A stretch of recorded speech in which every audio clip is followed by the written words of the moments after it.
It seems like every indie game nowadays is a roguelike. It's a genre that is taking over Steam, but not my game. I like to feel progression. That's why I prefer RPGs over roguelikes. And that's why Scholar of the Arcane Arts will be an action RPG where you find powerful spells that you'll need to take down the demigods.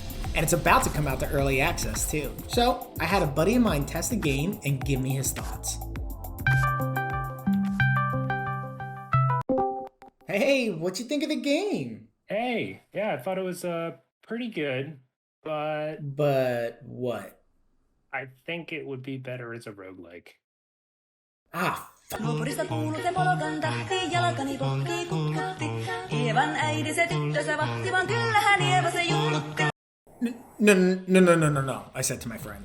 Scholar can't be a roguelike. First off, roguelikes live or die by their loot. There is no loot in Scholar.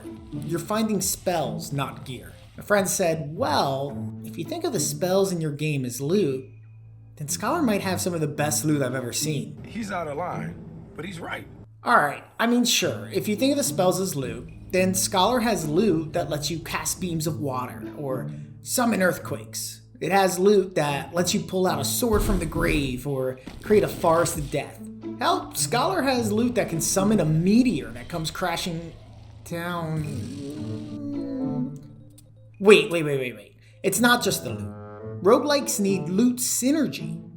Like in Risk of Rain 2, you can cause sticky bombs to attach to enemies.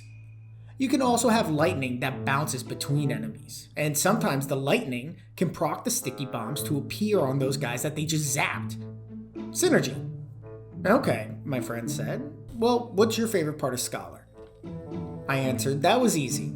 The whole reason I made the game is because I always fantasized about being a wizard that could combine their spells. Like summoning a sphere of water that grows when you shoot more water at it.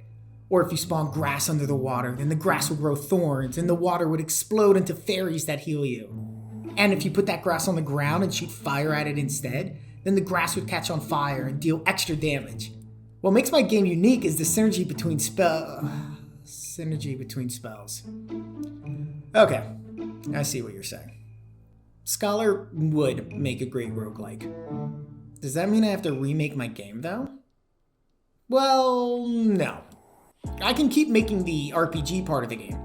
Then I take all the monsters, levels, and bosses I've built for it, and randomly join them together into a separate game mode, which doesn't save your progress, and slap a roguelike label on top of it. Easy peasy, new game mode made. In all seriousness, I should probably add some mechanics that would make the gameplay more enjoyable too.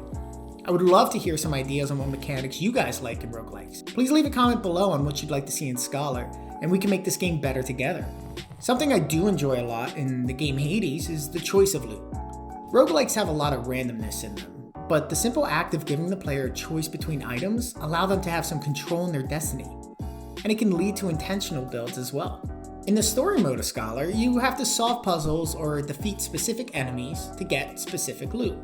There's no choice. This works in the story mode because it encourages exploration, and if you die, you keep all the spells anyway. That won't be the case in the roguelike mode though. So let's change this mechanic. Now when you come across a treasure chest, you get a choice between two spells. If you're going up against a lot of fire monsters, it might be worth taking a water spell instead. Or maybe you need an earth spell to maximize the synergy between all of them. It's up to you. Alright, I don't want the scope of my game to get out of reach with this new game mode. And I know I said Scholar doesn't have items, but I couldn't help myself. I added another option that you could choose from, and that's going to be spellbooks. Each spellbook will specialize in a school of magic, for instance a fire book or a water book, and the school of magic it specializes in will increase the damage of all the spells that belong there. On top of that, the spellbook has a random chance to influence other schools of magic, and it can either increase or decrease the damage. Again, this gives the players choices and allows them to work towards a specific build. I added these changes to the new game mode and tried it out. Finding random spells and getting new gear was actually pretty exciting. And whenever I died, I would lose everything. So this caused me to come up with spell builds I normally would never try. It was pretty refreshing. So I kept playing and I kept playing. After a few hours of play, I gotta admit I got pretty frustrated. Because against my best efforts, I accidentally made a good roguelike. Listen up, scholars. Early access for my game is coming this holiday. I have a link to the Steam page below. Wishlist scholars, so you get an alert when it comes out. I'd love to see what builds the communities come up with. Do you think you could break the game? In the meantime, make sure to like and subscribe so you can always catch the next Devlog. See you later, scholars.